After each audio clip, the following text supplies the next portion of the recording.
माखन चोरी। भगवान की सबसे प्रसिद्ध लीला कौन सी हुई? माखन चोरी। कहते हैं प्रथम करी हरि माखन चोरी, ग्वालिन मन इच्छा पूर्ण कर आप भय ब्रज खोरी, प्रथम करी हरि माखन चोरी। अब भगवान यहाँ बैठे बैठे सोच रहे हैं कि माखन चोरी की लीला बड़ी ही अच्छी लीला है, रसमयी लीला है, सबको बड़ा आनंद आएगा।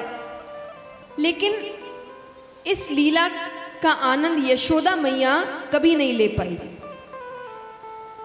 तो ऐसा क्या करूं कि इस लीला के दर्शन सबसे पहले यशोदा मैया ही करे। भगवान सोचते हैं, फिर भगवान ने कहा एक काम करते हैं, पहली चोरी घर पे ही करते हैं। देखिए ऐसे यहाँ जो भी बच्चे बैठे हैं सबके लिए चोरी कभी नहीं करना। चोरी करना बहुत गंदी बात होती है, भगवान जी सजा देते हैं, पाप देते हैं, इसलिए चोरी कभी नहीं करना। लेकिन चोरी करना आसान नहीं है।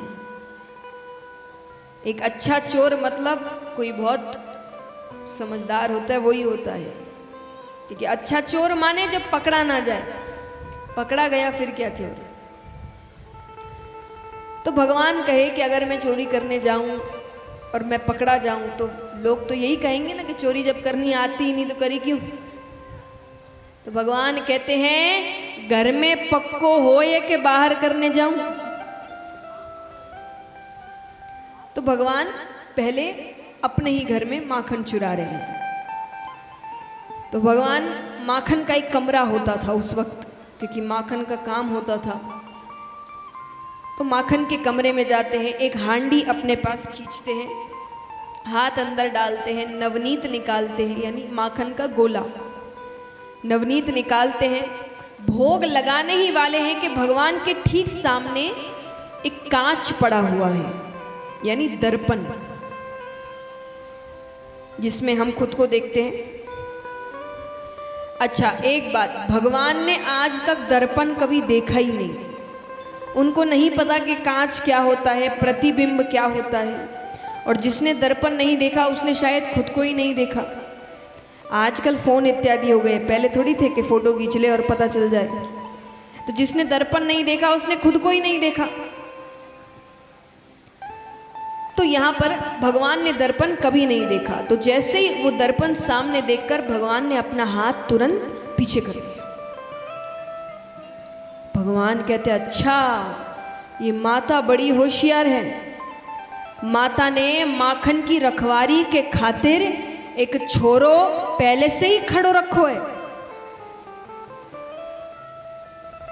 और ये चुपचाप मेरी चोरी देख रही है। मैया से कहो कि मैया कन्हैया चोरी करे। भगवान कहते देख तू भी छोरो मैं भी छोरो, तू मेरी चोरी मैया से मत कहिए, क्योंकि ये जो माखन है ना ये मैं अकेले नहीं खाऊंगा, तोए भी खवाऊंगा। और ये कहकर भगवान हाथ आगे करते हैं कि ये ले खा ले। अब भगवान ने हाथ आगे किया तो उस प्रतिबिंब ने भी हाथ आगे किया।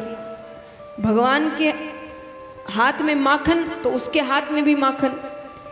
अब भगवान कहते अच्छा अब मेरी आत्मा ठंडी है गई। मैं सोच रहा तो मैं ही एक चोर हूं, तू तो मेरे से भी पक्को चोर निकलो, तेने पहले से ही माखन ले रखो है। भगवान कहते कोई ना, चोर चोर मौसेरे भाई, तू मेरी चोरी मत कहिए, मैं तेरी चोरी नहीं कहूं। यशोदा मैया पीछे से सब देख रही है, कैसे कन्हैया कांच के सामने खड़े होकर खुद से बातें कर रहे हैं। जब भगवान की बातें खत्म हो गई तब यशोदा मैया ने आवाज लगाई कन्हैया। भगवान डर गए, एकदम चुप। यशोदा मैया कमरे में आती है, अरे कन्हैया यहाँ क्या कर रहा है? भगवान कहते मैया मोहे माखन को लोभ नाए, पर मैंने सोचा मेरी माता इतनी मेहनत से माखन निकाले और ऐसे ही कोई चोर चपेटो आकर चुरा कर ले जाए, तो मैं माखन की रखवारी के खातिर इस कमरे में आया। मैया कहती अच्छा फिर क्या हुआ। अब देखिए भगवान डर रहे हैं, उनके मन में चोर है ना, उनको लग रहा है क्या पता ये विश्वास करने लायक लड़का है कि नहीं है, कहीं ये मैया को बता ना दे कि मैंने क्या किया। तो भगवान ने सोचा ये कुछ बताए उससे पहले मैं ही बोलता हूँ। तो भगवान कहते हैं मैया मैंने आखिर देखा एक कालो करूटो छोरो माखन चुरा रो है। जैसा मैंने कहा भगवान ने खुद को तो देखा नहीं था। मैया कहती अच्छा तो तूने उसे रोका नहीं।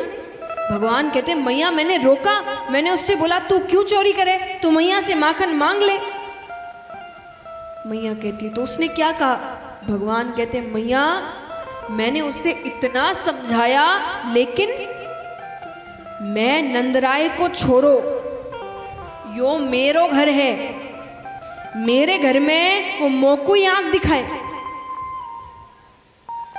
यशोदा मैया कहती अच्छा बताना वो छोरा कहाँ है। भगवान यशोदा मैया के हाथ पकड़ कर लाते हैं और कांच के सामने खड़े होकर कह रहे यो रो कालो कर उठो छोरो। यशोदा मैया कहती कन्हैया ये कालो करूटो छोरो तू ही है। भगवान कहते अरे मैं कैसे। यशोदा मैया भगवान को गोद में लेती है। अब भगवान ने खुद को नहीं देखा था, यशोदा मैया को तो देखते ही है रोज। यशोदा मैया ने कहा देख मैंने तुझे गोद में उठाया तो उसकी माता ने भी उसे गोद में उठाया, लेकिन उसकी माता और तेरी माता एक थोड़ी है, पर वहां चेहरा तो एक ही है। तब यशोदा मैया उनको समझाती है कि ये दर्पण है, इसमें हम खुद का प्रतिबिंब देखते हैं। लेकिन इस समझाने के चक्कर में उनकी चोरी अनदेखी हो गई कि वो इस कमरे में क्या करने आए थे। अब यशोदा मैया पूरे ब्रज में जाकर अपने जो पड़ोस वाले हैं सबको बता रही है कि आज कन्हैया ने इतनी प्यारी लीला करी है। पर कन्हैया की नजर में तो वो विफल हो गए, ना माखन का भोग लगा पाए। यशोदा मैया भी आ गई। उन्होंने सोचा अगली बार कोशिश करेंगे।